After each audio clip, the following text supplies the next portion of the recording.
My name is Saeng and we're going to be making a Lao Khao Soi. It's the dry version. So I guess you can kind of think of this as like spaghetti sauce almost, but a different level of umami-ness that comes from the Lee Kum Kee Sauces. It is one of the first dishes I've ever had. The first time traveling to Laos.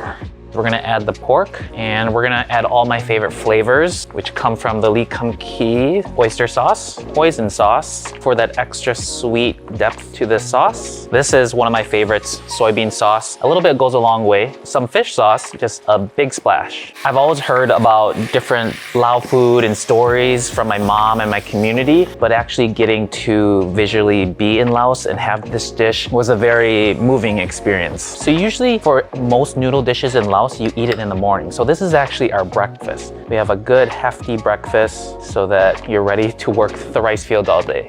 Let's make the Lao style wontons. These wontons are special to me because they remind me when I used to cook with my mom, we'd make Lao sausages, but when there was leftover sausage filling, we would turn it into these wontons. And we have the sweet chili sauce that can be used for the dip. And there you have it, both of these done in a matter of minutes. So if this is your first time trying Lao food, you're gonna have a lot of fun and a lot of different flavors going on. A way to think of it, it's like a herbalicious adventure in your mouth. So think of a lot of herbs, aromatics, funkiness in a good way, and definitely very spicy as well. So I encourage you to try making this at home. It's really easy and fast to make, especially when you have all the Lee Kum Kee products right there with you. I hope you all give this a try, and I guess I'll see you all next time.